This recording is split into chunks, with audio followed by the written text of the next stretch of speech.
Good morning, Knicks fans. I hope you guys are well. I'm Monica McNutt. Welcome to today's Knicks Roundtable.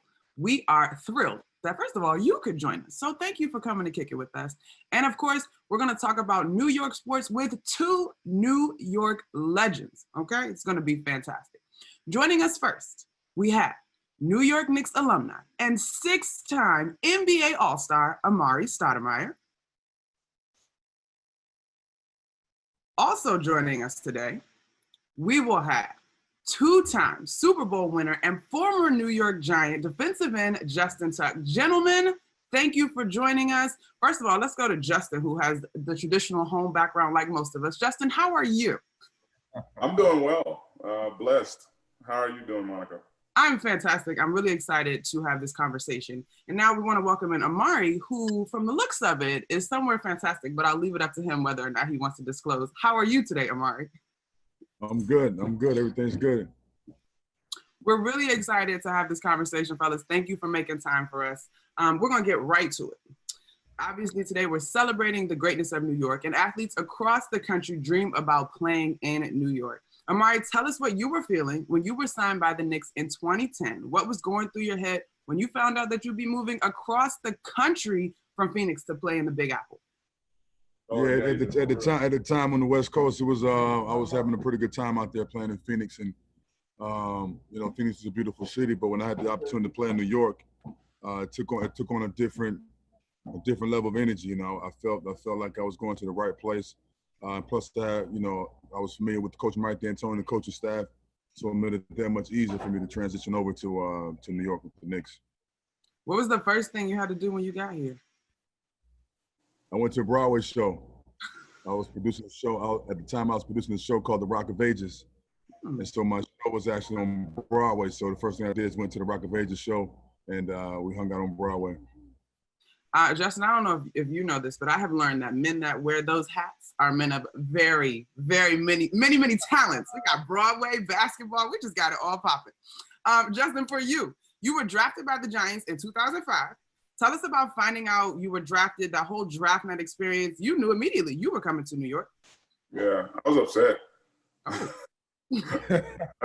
still remember there were 10 defensive ends drafted before me because I had a knee problem and everybody thought that I was spoiled goods, I guess. No, I'm joking.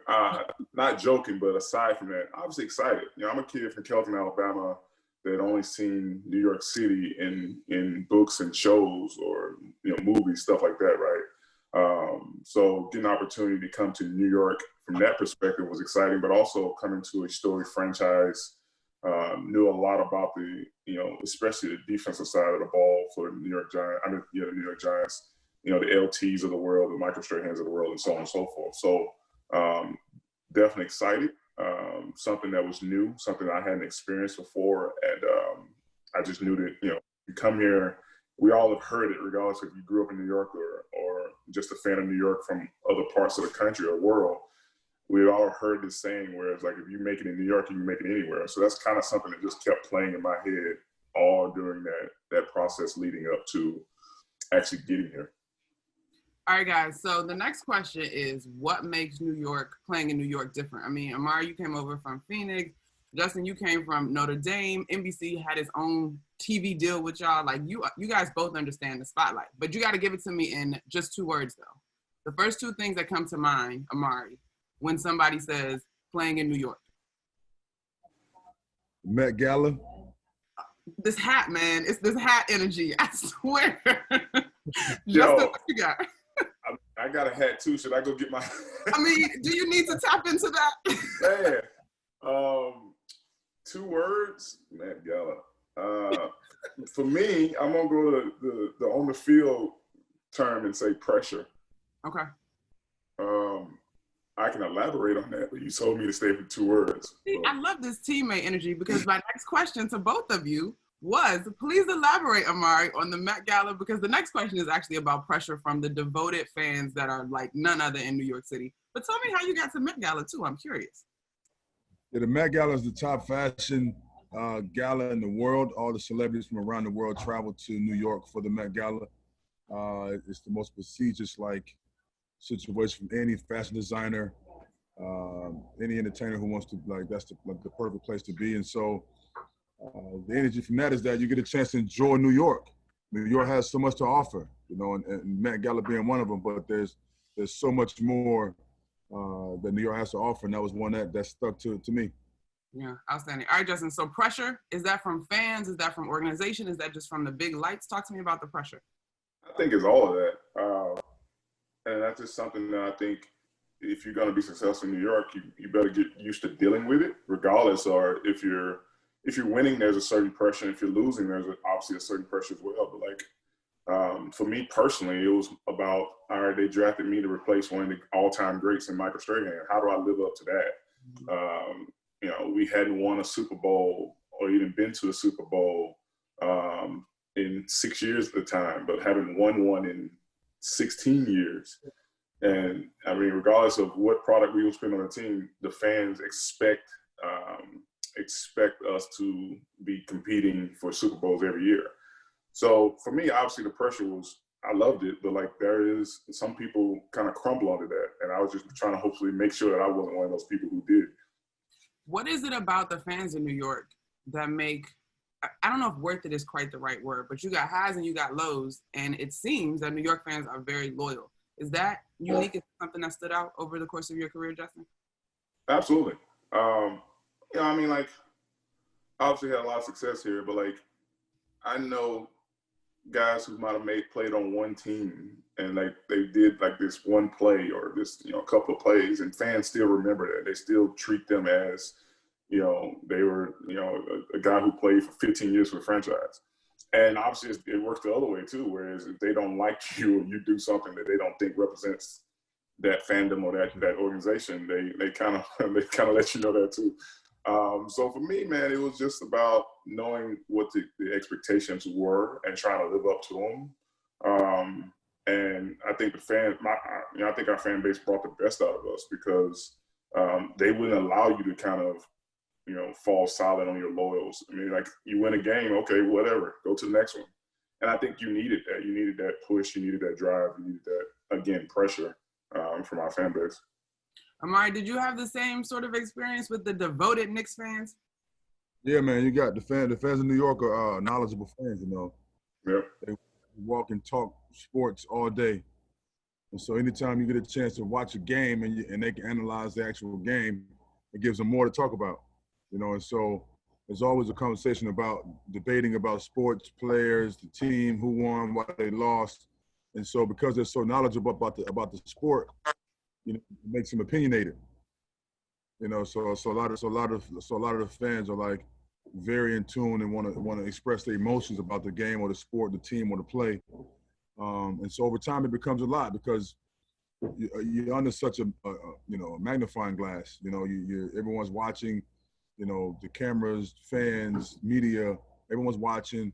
They're overanalyzing. Make one mistake, it turns into, you know, mayhem. You know what I'm saying? So on the flip side, when you're winning, then everything is great. You know, they treat you with red carpet, you know, opportunities. You're the talk of the town. You know, you're the toast of the city. Like, it's like, you know, it's a beautiful thing when you're winning. Yeah, yeah. So the next question actually is about the Garden specifically, so we can stay there with the fans. Obviously, it is renowned. There is no other arena quite like the Garden. What was it like to spend so much time on that court interacting with those educated, passionate, and loud fans, Amar'e? You know, it was great. It was great. You know, for me, I hosted these breakfasts for all the staff of MSG, right? All the staff, from the janitors on all through, and a massive breakfast for everyone, right? So I always gave back to the people who worked at the Garden. And then also the fans appreciated when you actually are putting your heart out on the court or the field for your team, which in result is for the city and state. And so the fans love it. They appreciate that. And so I had a beautiful experience with all the fans there. Justin, you had an opportunity, or still have an opportunity, obviously, to be a super renowned, one of our favorite fans on Celebrity Row at the Garden. What's your favorite memory of being at MSG? I mean, I don't know. It's a lot of them. I actually grew up a huge basketball fan, so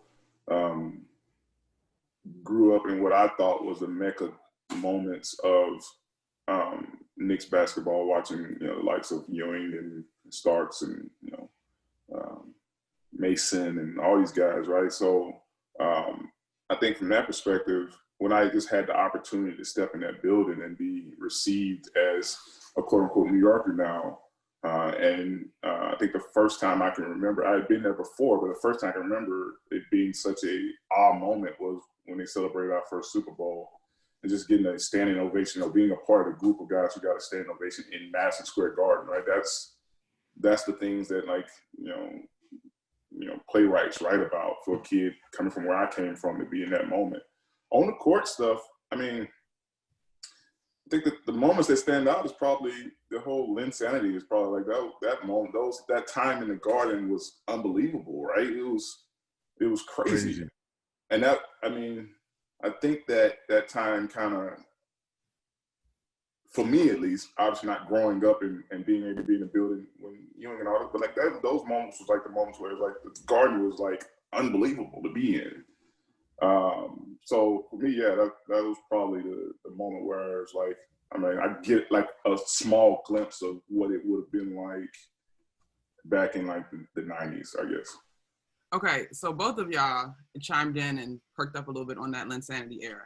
I was primarily still in DC. I remember it being a national thing, but I can only imagine in person, Amar'e, like that run, is that something that when you reflect on your career, whether it's, I mean, you've done so much, but is that something that still stands out for you?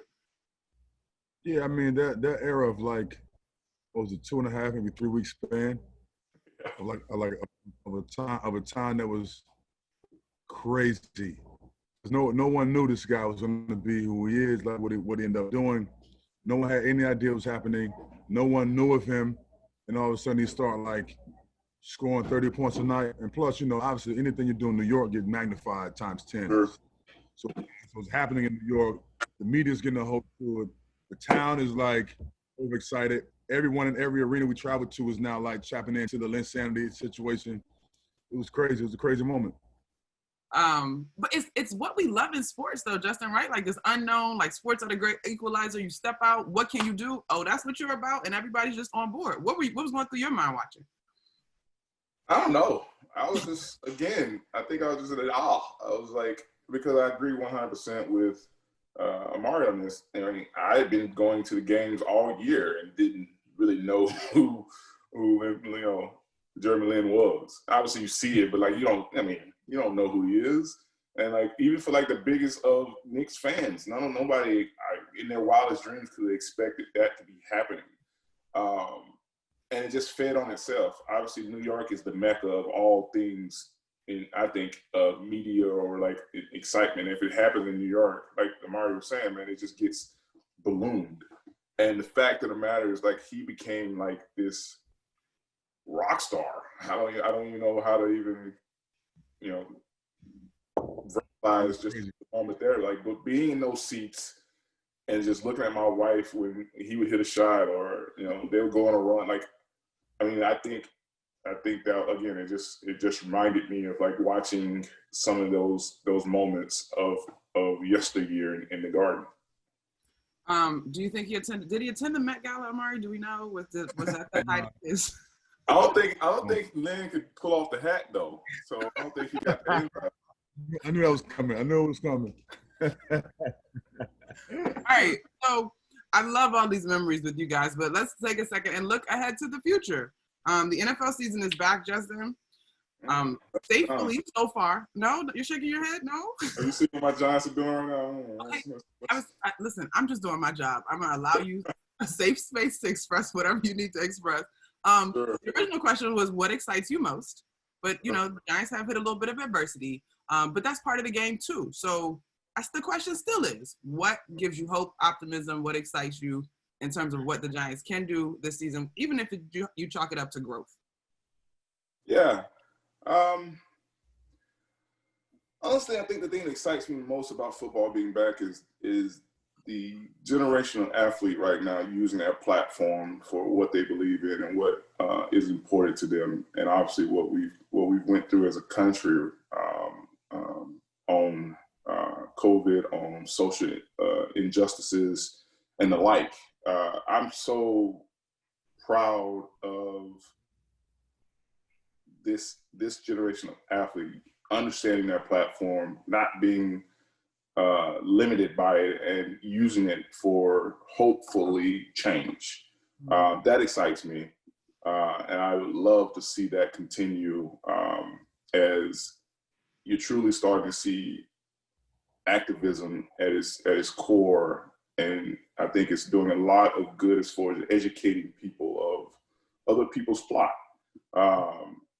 And I've never been one of these people that subscribe to the whole athletes should just be athletes, right? It's bigger than that, and it's bigger than that in all sectors, not just in sports, right? But like, I do think that sports has that ability to bring this country together. So that's something I'm excited about. Directly with my Giants, listen, I'm always as honest as I can be when I'm talking to, Giants organization or fans and whatever. I just think we need to come to the realization that we're not a good football team right now. We have a lot of pieces, a lot of talented pieces that is good for the building process and our future. And I do think that this Coach Judge is the right guy for it. We need to give him some time and allow him to get the style of football player and into this team, but that's going to take some time. So I guess if I was going to should have kept OBJ, bro. That was the worst mistake, man. You know what? I wish I could have been there with OBJ, right? Because that guy is supreme talent. Yeah, OBJ, bro. The team was on fire, man. The team was on fire, OBJ, man. There's no question about that. Unbelievable talent. I just feel like OBJ didn't have the right leadership around him, because he became hot so fast. I mean, and you know this, Amar'e, being in New York, being that big of a rock star, it comes with a lot of other crutches, right? But like, on a talent level, listen, there's no other guy that I'd rather have on my team. His fire is unbelievable. And I think you know this, it can get persuaded the wrong way if the team's not winning. If the team's not winning, guess what they're gonna say about OBJ? He's selfish. Diva. Right? It's about the me. So, but if we would have been winning during that time, everybody would have been saying, "Oh, the fire, right?" So for me, yes, I agree with you. Do I throw up every time I see him in a Cleveland Browns jersey? Absolutely. But I also realize that there's other factors to that other than just his talent. But if I'm that guy that's making a decision on that, I'm doing anything and everything in my power to make sure that he stays a Giant, 100%. What are you saying, Amar'e? You were chiming in, we couldn't hear you. No, I was saying I don't want to take the conversation off track by throwing the OBJ piece in. I didn't mean to take us off track. Sorry about that. So but I can pull it back and just say, like, I'm proud of him as well, because Cleveland seemed to have been a good thing for him, right? And like, as a selfish New York Giant fan, do I want him to be here? Absolutely. But what's best for OBJ's growth? I don't know the answer to that, but it does seem like getting out of the limelight for at least for a little bit has helped him, right? But yeah, I wish I could have been on that team, right? Because I just felt like how we used to do things from a leadership standpoint would have hopefully, I ain't gonna say steered him a better route. That ain't the word I'm looking for, but it would have been. I think he needed people there who had experienced what he was going through from a smaller scale and been able to kind of help him weather those outside forces. It's interesting that you said that, Justin, and it's interesting that Amar'e chimed in for that, because obviously you guys have a brotherhood of professional athletes and that experience in New York, whether it's basketball, baseball, football. That spotlight is crazy. Do you guys, like, when you guys were both there, I mean, even though, Justin, you're asking whether or not he had the right people around him, could a Knicks guy kind of reached out to him for counsel? Like, how important is it that you guys can talk about that experience in such a big time city, Amar'e? You muted. Zoom. It's always important to have like a solid circle around you, especially when you're like in the big city like New York. A lot of things happening. There's always something going on every night. There's something going on every day. There's meetings you can have and attend, and they can't take you off track of like your job. And so if you don't have the right group around you to kind of keep you locked in on that, you can get somewhat, faded away, from the sport or from whatever your job is. And I agree with Tuck. For sure, if for anyone, if they have the right infrastructure around them, they can succeed in New York. If not, New York will take you by storm, and then you off with the win. But yeah, I do think it's a great supporting staff, having people and friends that are close to you can talk to about anything, situations that can help you along the way for sure. All right, so don't sit back in that chair just yet, because now we got to go to the Knicks and the future there. You talk about that structure and systems getting in place, new coaching staff. They're back on the court for OTAs. What are you most excited about with this group? I think with the Knicks right now, with Tibbs, I think Tibbs is going to provide like a fundamental structure to the team. He has a lot of young guys, a lot of guys are still developing, and they have to take on an approach to becoming great. That's the mindset of each young player, right? Is to be the best you can possibly be. And so Tibbs is going to try to create that situation where players can now develop and become that. Obviously, it's going to be tough to look for a championship this year with so many young players and the pieces not really put together yet. But I think the idea right now is to develop the young players and get them, to a higher level. We've got some fun sort of crossover questions, right? So first we're going to look at the coaches. All right, so you just mentioned Tibbs recently signed with the Knicks. Tuck, when you were there, former Giants coach Tom Coughlin, there's some comparisons that have been made between the two men. So here I go with my words again, y'all. Amar'e, Tibbs. Tuck, obviously, Coughlin. 3 words. I want to see if they are the same kind of words that y'all come up with for each coach. I want some Jeopardy music. Tibbs. Okay, 3 words for Tibbs. A hard-working coach. How about that? That's what Tibbs. Technically, hard-working is a compound word, but okay, we're gonna give it to you. All right, cool. I'll take it. Coach Coughlin. I'm gonna join Amar'e and say no nonsense, coach. Okay, definitely some similarities there. Justin, want to share any memories of Coach Coughlin? I can share some bad ones and some good ones. I'm sure y'all want to hear the bad ones. I just feel like one thing about Coach Coughlin was this, and I applaud him for it. He did not care who you were. It didn't matter if you were the captain or you were the practice squad player. He tried to treat everybody fairly, not necessarily the same, but fairly. And the one thing I loved about him was I knew exactly what to expect from him. As a player, I think this new generation, you see a lot of friends as from the player to the coaching thing, right? Or at least Coach Coughlin was not my friend. And I applauded that because all he wanted to do was to make me a better ball player. And he had his ways of doing that. I didn't necessarily agree with him every time, but I respected him. And the proof is in the pudding. We won 2 Super Bowls. We made, obviously, a lot of playoff runs. So you have to sit back and say he knew what he was doing, and he got me to a point and got our team to a point of where we wanted to go.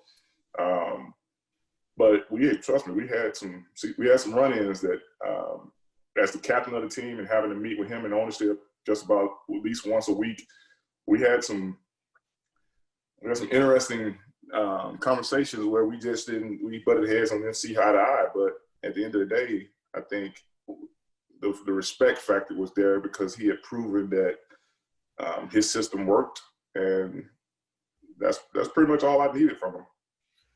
I imagine, and tell me if I'm wrong, some of those conversations were unique from your other teammates because you were in a position of leadership as a captain on that squad. Sure. Sometimes it wasn't always just about what you wanted, but you were advocating for your guys. 100%. And I think I'm more of a water off the back type of guy, whereas you have to obviously represent,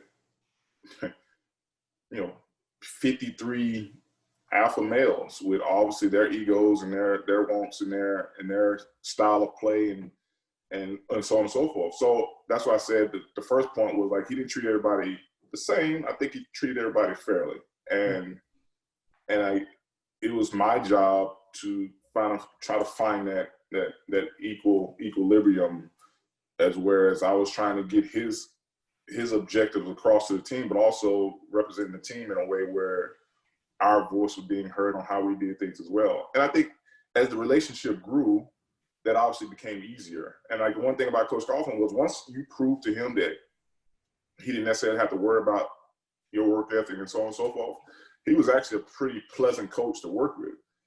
But as a rookie and a first-year guy who haven't proven anything, I wanted to strangle him, you know, Latrell Sprewell style a few nights. But other than that, man, it's I mean, like, I obviously have a lot of fun memories with him, and I think it boils down to the point where he got me and the team to a point of winning, and winning solves a lot of the other, you know, nonsense that might go on from a day-to-day perspective.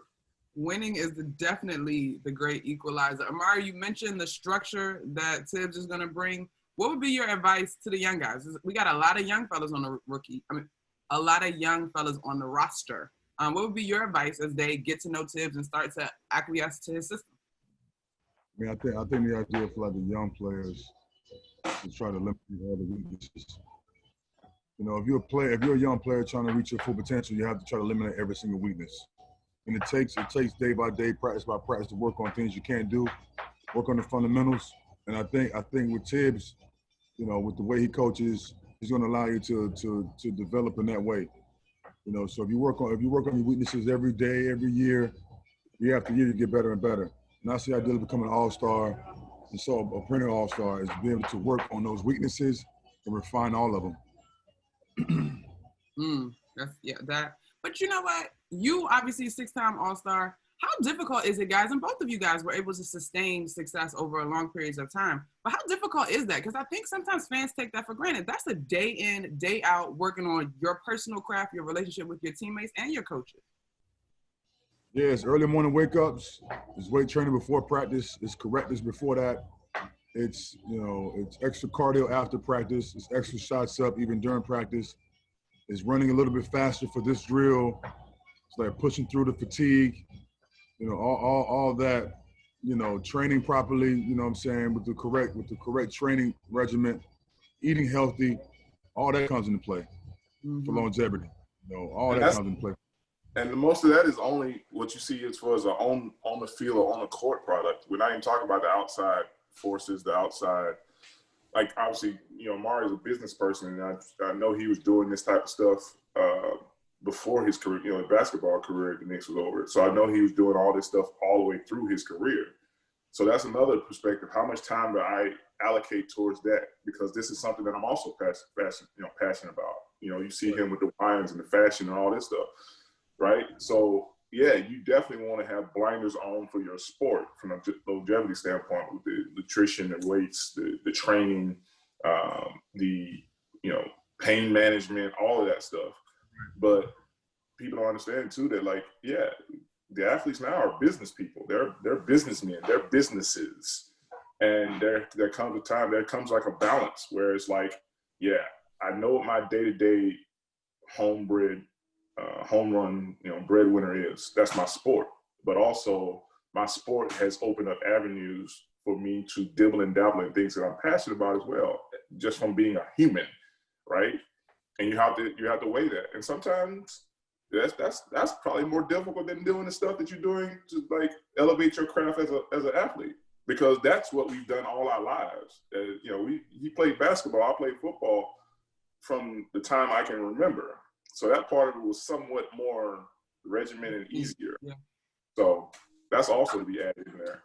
All right, so this is a complete sidebar, and I just want you guys' opinion because you're so sage, and I think the point you made about schedule, routine, regimen is very important. We're on the cusp of seeing whether or not college athletes will have the opportunity to be paid. I used to do a podcast with Clinton Portis, who you know, Justin, and he said, kind of similar to what you said, that he's not really for it because it becomes another layer of a distraction. And listening to how you just described all of the things that are on you guys' plates as pro athletes, where do y'all kind of sit on that?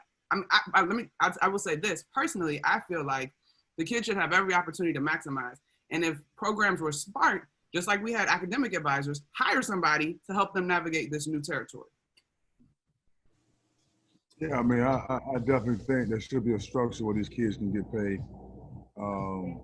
What that structure look like, I don't know, whether it's like funds goes to a foundation if the kid starts or something like that to build the communities up, whatever that structure is. I do think that they need to be compensated because the schools are making You know, so much money off these players, especially the main sports, in college for sure. Football is the number one revenue. You know, they're bringing the most revenue with these football. These football players are struggling. Basketball as well. You got these major programs who, you know, coaches are making, you know, $5-6 million a year off the coaching job, but the players are just there for the education. You know what I'm saying? So I do think that the college players should get compensated. I'm not sure what that structure may look like, but you got to think about players overseas in Europe. I've been overseas. I've been in Europe for the past 4 years. These young players is 15 years old. If they're good enough, they can play for the Division I program. They play for the Division I program, then they get treated like a pro player. They get, you know, X amount of dollars. That goes to their family. Their family now have to figure out how to structure that within their family, but the money goes to them. And they play and get the experience and train and then become Luka Doncic or become Danny Avdija, who's getting drafted this year. You know, these European guys are playing with the pros and getting paid, learning how to be sustainable with their money, and then get drafted. And then now now I'm not taken by storm that I have money now. It's like a gradual process. I do think there's something there that they should get paid for sure.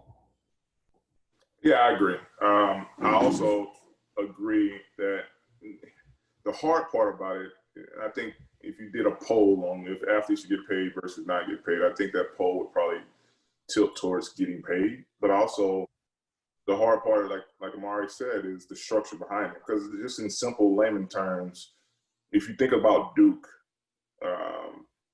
the first thing that comes up in your mind from a sports standpoint is basketball. If you think about Notre Dame, the first thing that comes up in a sports perspective is football. So I don't know what the structure looks like, but it couldn't be a equal paid scale, right? Because if I'm on the University of Notre Dame football team and the baseball team is getting the same percentage of allocation of those funds as the football team, whereas the football team is bringing in so much more revenue for the university, then that's not equal. And vice versa, you can do that for all different schools. But I would definitely say that, yes, I truly believe that athletes should get paid. If you think about just the revenue, the likeness of the athlete brings into not only the individual university, but the NCAA as a whole. We haven't talked about TV rights. We haven't talked about put a model together that talks about the percentage of funding that comes from donors based off of their likeness of the sport. I know I use my university as a test case. I can just imagine how many donors have donated money to the football program or to the university because of our football program.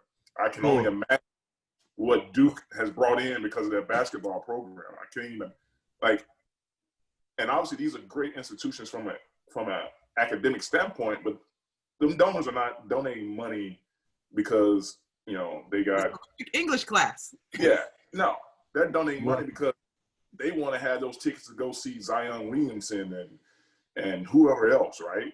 So yes, I don't think there's a question that there should be some type of compensation for the athletes, especially with as much money as they're making off that likeness. But I'm also aware that that structure is difficult. Okay, we're not going to solve that structure. Oh wait, you got something, Amar'e? I was gonna say it's an old structure. A lot of structures that we see now that are old and were established hundreds of years ago are starting to be done away, over with. So now it's like rebuilding the structure, being able to now do what some of the clubs do in Europe is that they compensate the players for being great. The great players, the players that are pro level players, go to certain clubs and programs, enhances that program tremendously, and they don't get anything for it. I do think that I agree with Tuck on that. Something needs to happen. The structure needs to change. I do think that the name, image, and likeness is going to be a game changer for guys that are marquee names at the collegiate level. And even on the women's side, honestly, if you have that following in the social space, you have an opportunity to monetize it without being hindered by the NCAA. But I do want to get back on track. Thanks for going down my rabbit hole with me, guys. That was great advice. All right, so we've got this. I mentioned the crossover. We did Coughlin and Tibbs. Now we got to talk about players, because a guy like Antonio Gates, who made the move from college basketball to the Chargers, Mo Ali Cox played basketball at VCU and now is the tight end for the Indianapolis Colts. Why do you guys think so many basketball and football players sort of cross over? They have those two sports in common, Justin. I can talk personally. I grew up a basketball player. And that was my first love. And I got into football just because my basketball coach wanted us to, wasn't necessarily because he wanted me to become tougher. He just wanted his basketball players to be tougher. So he encouraged all of us to, play football. And obviously that I came pretty good at that, and that took off for itself. But I just feel like both sports complement each other in a lot of different ways, especially when you think about, I've played against Antonio Gates. I've played against Tony Gonzalez. Like, I would have loved to see Amar'e, somebody of that height, that athletic ability, that jumping ability, right? Play a tight end or a wide receiver. Like, those people are like, I'm not telling you that, like, a basketball player should go play fullback or O-line or something like that, but for the skill positions in football where you have that athletic ability, that speed and that that what I call just fast twitch, it definitely translates. And you see, like, I just named 2 Hall of Fame tight ends who had a basketball love early in their career and played at a high level in college. So yeah, definitely a correlation there. Any football stories you want to share, Amar'e? You got tight end in your wheelhouse, you ain't tell us? Hey, you know what? No, I was going to say Julius Peppers, another player who played. Juju. Yeah. He's a beast, bro, on both sides, in North Carolina and in the NFL. Yeah. I think a lot of us played football growing up. Like, for me, I played football as my second sport. My first sport was baseball. I played football for 6 years growing up. So I think a lot of us have, like, love for football. Like, it's our sport. It's either basketball or football. Yeah. So when a lot of guys kind of transition to football, it happens all the time, especially in high school. You have players who play, AAU basketball all these years and then play football, and then all of a sudden now they're, they're NFL bound.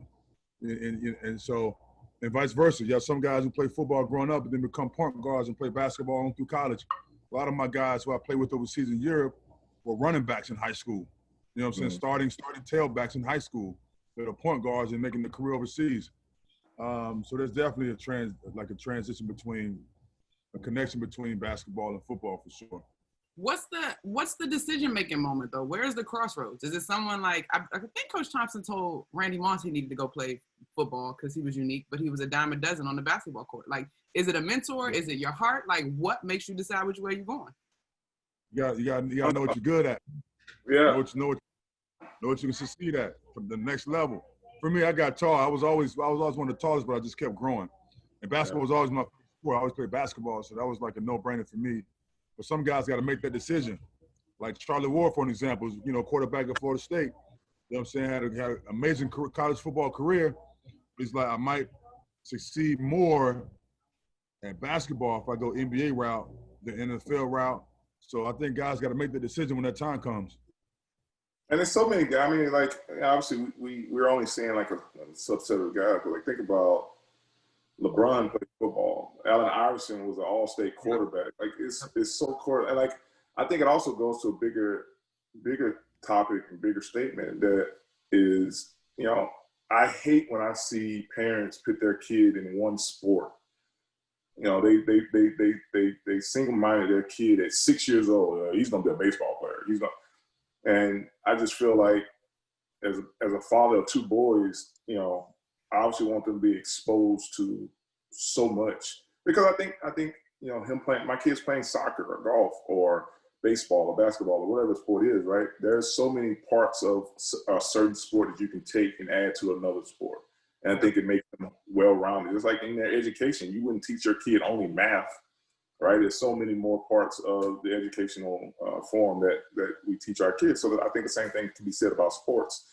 And I think for me personally, it just made me look at avenues of my game in football that if I would have just been solely focused on football, I probably would have never seen, right? There are certain drills and components of me playing basketball, baseball, running track that I added into my training in football, from a hand-eye coordination, from just your footwork, all these different things that I think has boded well for my career, or did bode well for my career.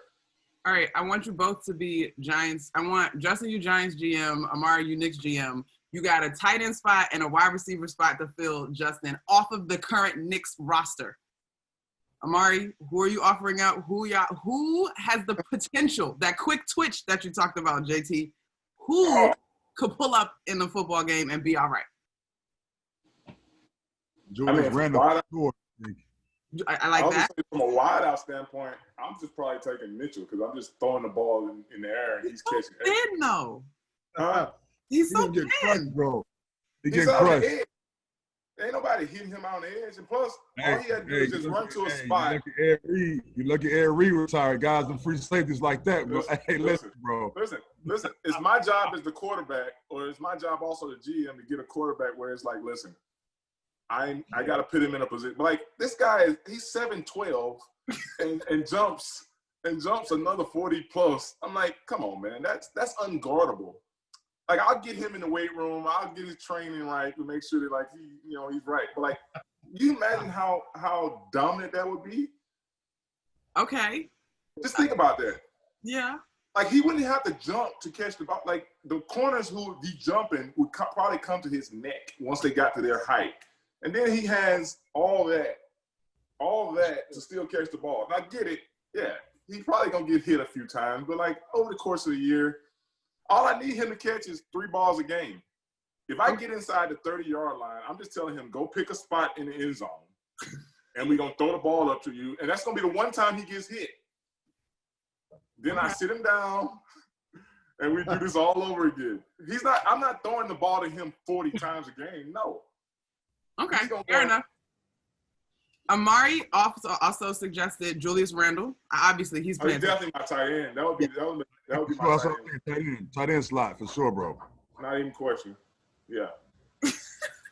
I love it. I would love to see it. We gotta get them in some celebrity all-star charity game. Well, I want to know who you would put in wide out there. You going wide with out? A small, quick guy? There's so many of those. There's so many one of those in the league already. There is not a Mitchell Robinson in the league. Nowhere. For a reason, though, I feel like. But okay. All right, but think about people like Megatron. Megatron was considered super tall for the position, and he redefined the position. But he was what, 6'5"? Exactly. Now think about 7'1". I thought RJ personally, because he gives you a good height, a good build. RJ tight end. I thought RJ. But like, I mean, like, yeah, I would definitely put him in tight end. But even then though, there's people who has RJ's body at that position in the league. Right, that's true. Like I'm saying, like I definitely think he would be successful in it if he put his mind to it 100%. But like, there are people who have that body. There's nobody at wide receiver that has that body build. You're going straight unicorn. You are redefining the position. Yes. You ask any quarterback if they could have a 7-foot guy who, I mean, like, and Mitch is not like 7 foot and clumsy. He can run. Like he can cover some space. Okay. All right. Trust me on this. I'm totally trusting you. You clearly got the knowledge that I don't have. I'm very passionate about that answer too. We gotta see. Mitch is one to try different things on his little social media show. We gotta see him running some routes and see if he can catch, or does he need to be a corner so he can just swat balls down? I mean, that might be a point. I don't know. I don't know what his hands are like, Amar'e.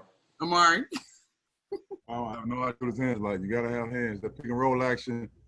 Yeah. You gotta see if you can catch the ball. Finish. All right, guys. So 2 of the highlights of each of your careers: 6 All-Star games for you, Amar'e. 2 Super Bowl wins for you, Justin. Amar'e, what is the All-Star experience like? That's something that fans get super excited about. Can you just describe that for our listeners? I mean, for one, to get selected is like energy right there in itself. Like, you feel like you're one of the top 20 players in the NBA. And then you get to the All-Star destination. It's like festivities everywhere. Your billboards everywhere. Fans ask for autographs. Everything's been filmed and covered. It's like 20 times the amount of media everywhere. Everyone's filming. Everyone's doing a documentary, doing something. Celebrities are out. And every day there's a different activity. You know, skills challenge on Thursday. You got All-Star Weekend Friday. You got Saturday. You got the game on Sunday. Just an entire week of like amazing festivities. There's everything going on. Lounge. There's like brunches, there's foundation events happening.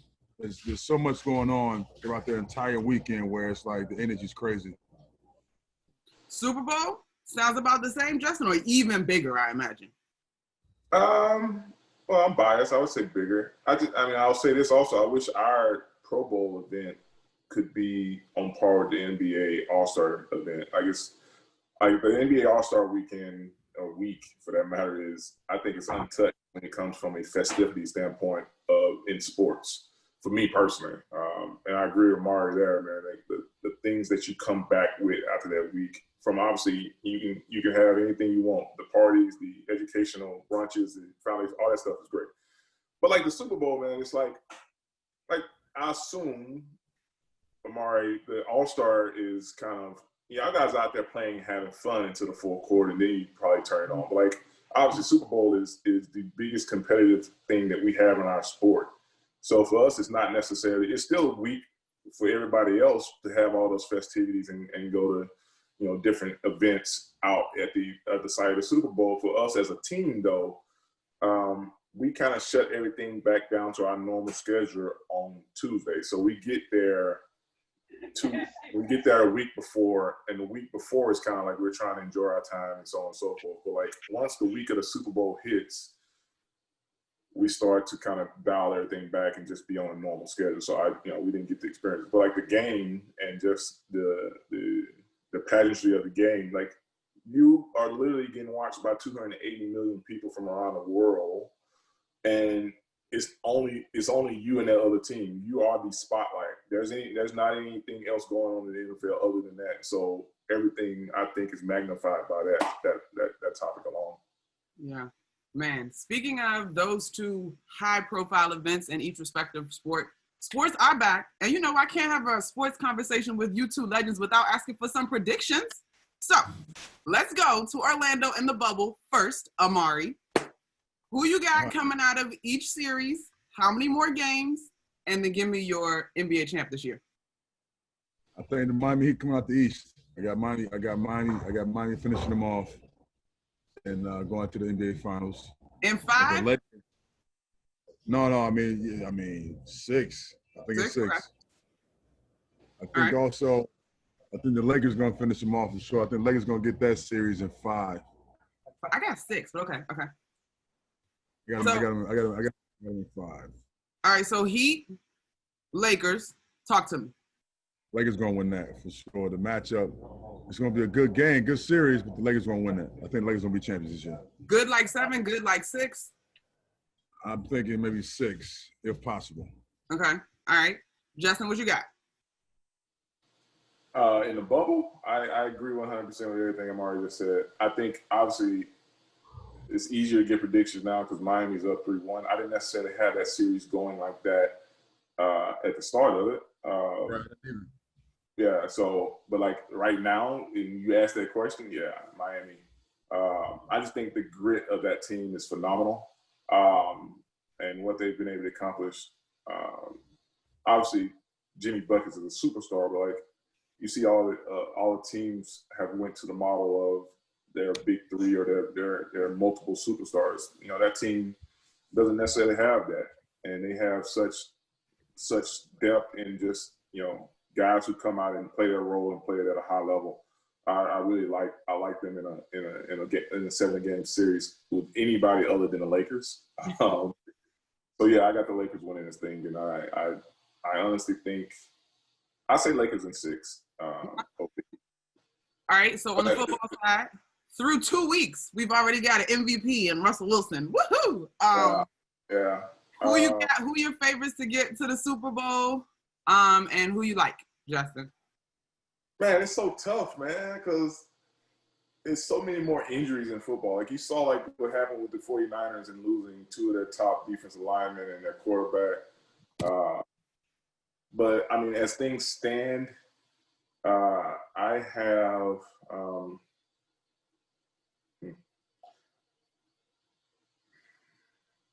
I think I'm going. I mean, shout out to Bobby Wagner, Kim Folk, holding it down in Seattle. I'm going to go with Seattle coming out of the end. the NFC and the AFC, it's just hard for me to pick against the Chiefs. That team is easy to put at the top of your level just because of the quarterback play and if you think about coming out of COVID, not having preseason games and not getting your normal time to build up a team, they got so much experience coming back on that team from a Super Bowl run, which I think puts them at a higher, just in front of people at a given time. But like it's going to be hard because Baltimore is phenomenal too. But I'm going to go with Kansas City slightly over Baltimore to represent the AFC. All right. Amar'e, you got predictions on the NFL front? Buccaneers. Oh. Tampa Bay Buccaneers are going to be the Super Bowl champs. Oh, Florida for Listen, you. we don't have enough time to get into that. But, okay. That's all Florida for him. Buccaneers, Tom Brady and the guys, Gronk, Mike Evans, and the guys are going to get the job done. Tom Brady is old. I'm sorry. Huh? Tom Brady is old. He's old. It's fine. No, it's fine. It's fine. We'll take that because we got a supporting cast around him. We got 3 of the top tight ends on our team. We have obviously Gronk is one of those guys. We got arguably one of the best wide receivers in the league right now on our team with Mike Evans. I love Mike Evans. We got a heck of a running back with my guy Fournette. He rushed for 103 yards last game. Okay, so we're solid. We're solid. You said it with your chest, so I appreciate that. Fellas, it has been amazing. Before we wrap this thing up, Justin, you recently were nominated to the Pro Football Hall of Fame. Congratulations. We got to know who's the first person that you called when you got the news. Listen, that nomination is phenomenal. I'm on the list with a lot of great people. First person I called. We're told. Honestly, the news came out in such a fast fashion that I didn't have a chance to call people. They were calling me. I was actually in a meeting. I was actually in a meeting when it hit, and one of my clients was the first person that actually told me that it happened because he was on a Zoom call and it showed up on the TV screen that he was watching. So, but I think the first person I called was my dad. He had already heard about it, but he's the first person I called and just talked about it. And honestly, just was humbled by it. Honestly, I think we all play this our sport to be recognized by that, but it's not. I mean, like I'm also very aware that I don't even get close to being a nominee without the people that were around me. So this is not a Justin Tuck award or a Justin Tuck nominee. It's definitely I'm a product of great coaches and great teammates. Yeah, fantastic. Well, congratulations. We love the humility. Well, I was gonna say we love all that. That sounds great. But you were a beast, family. Yeah. And the job that the football field, man, goes without saying, bro. Like, that's well deserved, man. Congratulations. Thank you. 2020, we're taking some blows in terms of legends we love in sport and in theater. So it is important, Justin, that you get your flowers, that we give them to you in this setting, and that hopefully that nod goes your way. Like Amar'e said, you're an absolute beast and you deserve it. All right, guys, I'm gonna let y'all get out of here. We love what you guys are doing currently playing overseas, Amar'e, in your post-career life, Justin. Just really quickly, if you could give our fans an encouraging word as we navigate the rest of 2020, what are you guys hopeful or excited about? I think for me, the objective is to stay positive. And everything we do, we keep that positive energy. We stay positive. We'll continue to grow as individuals. Respect one another, man. I think we're good. That's my ideal, going forward in 2020 is just keeping that positive energy and being respectful to everyone. We're all good. Love it. Yeah, I think, I'm a finance guy now, so I got to go with a finance quote and saying, never waste a good crisis. And what I mean by that is, we've seen the world be somewhat flipped upside down lately, but I do think it's an opportunity to, one, educate ourselves and also educate people around us and come out of this stronger than what we were. If you think about, any other time in our lives when something like this has happened, this country has found a way to unite itself. I'm still optimistic of that. I'm still believing in that. I'm still fighting for that. And to Mari's point, I think it comes from a perspective of, there's a lot of noise out there. There's a lot of negativity. But I choose to believe that there's so much more positive things going on in the world than the things that, you know, our media is highlighting from the negative side of it. So, yeah, stay positive, work on yourself, continue to grow, and things will, you know, I just believe that things line up for people who have that mind state. Yeah. Well, with that, Amar'e, Justin, both of you very well said. Thank you for your time today. Amar'e, enjoy your reprieve. Justin, have a great day in the finance world with your businesses. The name of that spot is Yan Wellness, YAAN. Thank you, fellas. I wrote it down. Have an amazing day. Thank you. Thank you so much. I appreciate it. Thank you guys for joining us today for the Knicks Roundtable event. I hope that you enjoyed. I know that I did. Enjoy your weekend. And as always, let's go Knicks.